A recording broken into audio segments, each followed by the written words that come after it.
Civil सेवा परीक्षा की तैयारी कर रहे मेरे प्यारे नौजवान साथियों, नमस्कार। कल मैंने कुछ बातें आप सबसे की थी और हो सकता है कि मेरी बातों को सुनने के बाद आपको ये बातें बड़ी अटपटी सी लगी हों। आप में से कुछ लोग ये भी शायद सोच सकते हैं कि सर को ये क्या हो गया है। नहीं, सर को कुछ भी नहीं हुआ है। सर को वही हुआ है जो होना चाहिए, या यूं कह लीजिए कि सर को वह हुआ है जो बहुत पहले हो जाना चाहिए था, लेकिन उसमें थोड़ी सी देरी हो गई। दोस्तों, मैं आपको उस पैटर्न तक ले जाना चाहता हूं सिविल सर्विस एग्जामिनेशन की तैयारी के, जिस पैटर्न को आप एंजॉय कर सकें। आपके लिए सिविल सर्विस परीक्षा की तैयारी बोझ न बने, बल्कि एक ऐसा हमसफर बने कि जिसके साथ आप यात्रा करने में सुख का अनुभव करें, और जिस दिन आपका एग्जाम खत्म हो आपको लगे कि एक बहुत अच्छा हमसफर आपसे छूट रहा है, उसका स्टेशन आ गया है और वह उतर जाएगा। इस तरह का दुख आपको हो। मैं चाहता हूं कि आपकी मानसिकता को मैं उस स्तर पर ले जाऊं, और जब हम कोई भी बड़ा काम कर रहे होते हैं और हमारी मानसिकता जब उस स्तर पर पहुंच जाती है, तो मान करके चलिए कि उसके सफल होने की गारंटी भी पक्की हो जाती है, क्योंकि अब वो हमारे लिए बोझ नहीं है, वो हमारे अपने अस्तित्व का हिस्सा बन जाता है, वो हमारे कर्म में घुल मिल जाता है। और जब ऐसा हो जाता है तो फिर कर्म कर्म नहीं रह जाता, वो धर्म में कन्वर्ट हो जाता है। हालांकि ये बातें बड़े सैद्धांतिक रूप से कभी कभी अटपटी सी भी लगती हैं, लेकिन करने पर वो जब चीजें होने लगती हैं तो फिर लगता है कि नहीं, सच तो यही था। दोस्तों, आपको ऐसा करना चाहिए। इसके ठीक पहले के एपिसोड में मैंने आप सबसे अनुरोध किया था कि जो हमारे जनरल स्टडीज के पेपर्स हैं, स्पेशली मेंस के, उनके साथ कुछ वक्त गुजारें। आइए आज हम जनरल स्टडीज का जो फर्स्ट पेपर है उसके साथ कुछ मिनट गुजारते हैं। हो सकता है कि इससे आपको कुछ एक उदाहरण के रूप में मार्गदर्शन भी मिल सके। अदरवाइज कम से कम हम इन क्षणों को एंजॉय तो करेंगे। अदरवाइज तो सिविल सर्विस परीक्षा की जो तैयारी है वो एंजॉय की तैयारी मानी ही नहीं जाती है। लेकिन आप देखिए कि आप इसे कैसे एंजॉय कर सकते हैं। इत्मीनान के साथ आप पढ़ें। जो क्वेश्चन पेपर होता है, देखिए 3 घंटे का होता है।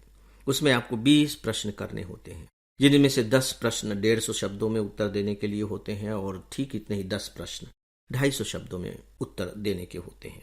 यानी कि अगर हम इन दोनों को मिला दें तो 400 शब्द टोटल 10 प्रश्न, यानी कि 3 घंटे के अंदर आपको 4000 शब्द लिखने होते हैं। 4000 शब्द। और ये 4000 शब्द भी ऐसे नहीं कि 2 या 3 विषयों पर लिखने होते हैं। ये 4000 शब्द आप यूं कह लीजिए कि आप डिवाइड कर देते हैं इसे 20 टॉपिक में। यानी कि आपको 20 टॉपिक पर विचार करना है, लिखना है। इसके बाद आपके दिमाग को फिर से नेक्स्ट टॉपिक पर जंप करना है। फिर आपके दिमाग को सोचना है कि आपको इसके उत्तर में क्या क्या लिखना है, और इसके बाद फिर आपको लिखना है, और बिना थके आपको लगातार 4000 शब्द लिखने हैं। मैं चलिए मान लेता हूं कि इन 4000 शब्दों में से लगभग 1000 शब्द ऐसे होंगे जो आपकी पकड़ से बाहर के होंगे, लेकिन फिर भी आपको 3000 शब्द तो लिखने ही हैं। और 3000 शब्द लिखना कोई आसान काम नहीं है। अच्छे तरीके से तो 3000 शब्द लिखे ही जाने चाहिए। बाकी जो 1000 शब्द बचेंगे, कोई बात नहीं, थोड़े से कमजोर किस्म के होंगे, लेकिन कुछ न कुछ तो आप लिखेंगे ही।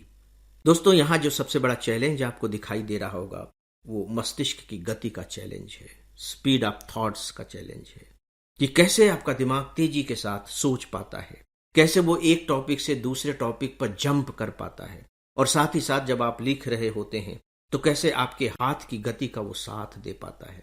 क्योंकि अगर आपके हाथ की गति तेज रही और दिमाग की गति धीमी रही तो तालमेल गड़बड़ा जाएगा।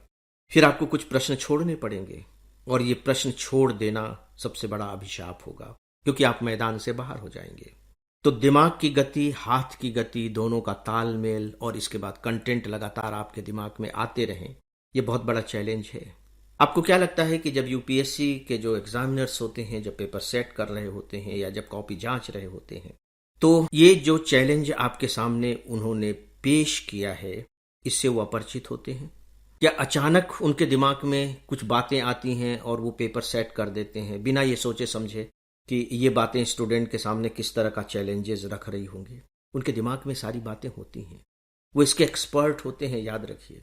वो इन सारी बातों से परिचित होते हैं, बहुत अच्छे तरीके से जानते हैं कि वो जो भी पेपर आपको देने जा रहे हैं, जो भी प्रश्न आपके सामने पेश कर रहे हैं, उनके क्या क्या चैलेंजेस हैं, और उन प्रश्नों के उत्तर के रूप में वो किस तरह के स्तर की आपसे अपेक्षा करते हैं। वो आपसे बहुत हाईएस्ट लेवल की मांग नहीं करते, वो एक सामान्य लेवल की मांग करते हैं। इसीलिए इस विषय का है भी नाम सामान्य अध्ययन, सामान्य ज्ञान, सामान्य स्तर की मांग करते हैं। लेकिन वो सामान्य स्तर कौन सा होगा? वो सामान्य स्तर होगा वह जो कम से कम पूछे गए प्रश्न के बारे में एक सामान्य सी जानकारी तो दे दे। अब ऐसा नहीं है कि पूछा कुछ गया है और जानकारी कुछ और दी जा रही है, या पूछा जो गया है उसके बारे में जो सामान्य सी जानकारियां हैं उन्हें छोड़ करके और बेकार की जानकारियां दी जा रही हैं जो इररिलेवेंट हैं, या यूं कह लीजिए कि जो जानकारियां अपेक्षित हैं उन अपेक्षाओं को वो पूरा नहीं कर पा रही हैं। ये भी हो सकता है।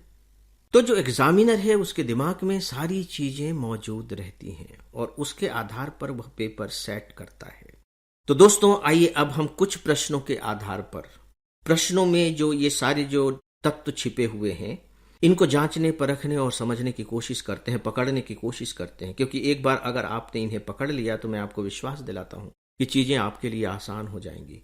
क्योंकि गांठ आपकी पकड़ में आ गई है। गांठ पकड़ में आ जाए तो खोलने में दिक्कत नहीं होती है, लेकिन गांठ दिखाई ही न दे और आपको लग रहा है कि गांठ तो है, तो खोलेंगे किसे? ज्यादातर संकट आंसर राइटिंग में इसी तरह का होता है। जबकि चीजें बहुत आसान किस्म की होती हैं, बिल्कुल मुश्किल चीजें नहीं होती। मेरी बात पर आप यकीन मत कीजिए।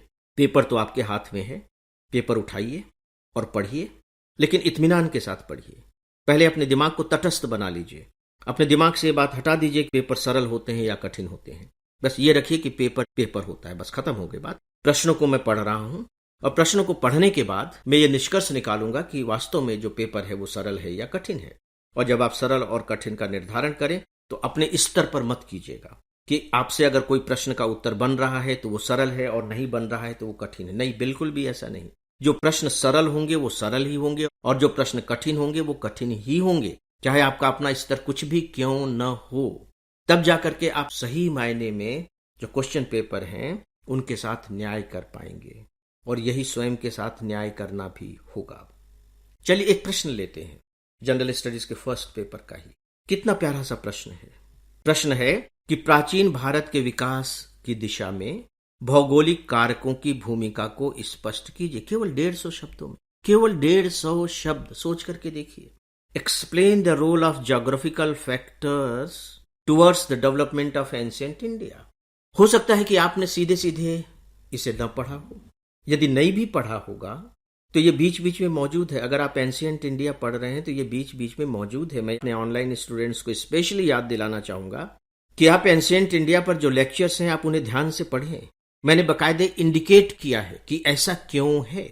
मान लीजिए कि प्राचीन काल में जो मगध राज्य था वो इतना श्रेष्ठ राज्य बना, उसका साम्राज्य फैला, चाहे वो मौर्य पीरियड हो चाहे वो गुप्ता पीरियड हो, आप देखते हैं। तो उसका कारण क्या था? क्या मगध के शासक शक्तिशाली थे या क्या था? तो आपको पता लगेगा कि नहीं, वो ज्योग्राफिकल फैक्टर्स थे।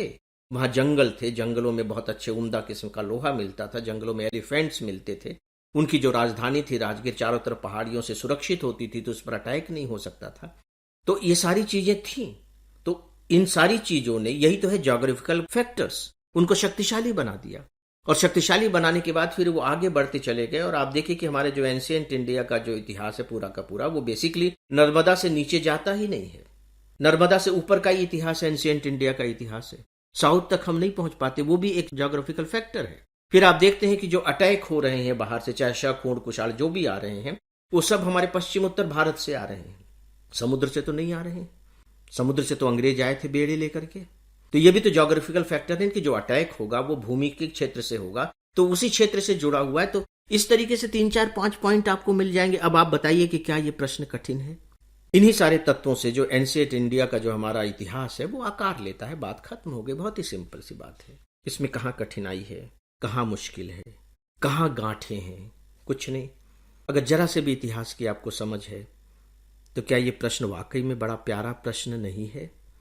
और अगर कोई प्रश्न प्यारा होगा तो उसका उत्तर तो प्यारा होना ही होना है। बहुत प्यारा उत्तर है। अब केवल 3-4 पॉइंट्स मैंने आपको बताए हैं। इन 3-4 पॉइंट्स को आधार बना करके लिख दीजिए। 150 शब्दों में आपको लिखना है। अगर आप 4 पॉइंट्स भी लेंगे तो एक पॉइंट्स को एक्सप्लेन करने के लिए आपको केवल 35 शब्द ही तो मिलेंगे और उत्तर सरल हो गया। जब आप अपने उत्तर को फिर से डिवाइड करने लगते हैं तो वो चीजें सरल होने लगती हैं, और उन सबको एक साथ जोड़ कर देखने की कोशिश करते हैं तो चीजें कठिन दिखाई देने लगती हैं। आप इसके साथ करके देखिए, एक तरीका अपनाइए, आपको चीजें आसान मालूम पड़ेंगी। तो दोस्तों फिलहाल इस विषय पर बस इतना ही, और इसी के साथ ही आज के इस डेली ऑडियो लेक्चर को यहीं समाप्त करने की इजाजत चाहता हूं। नमस्कार।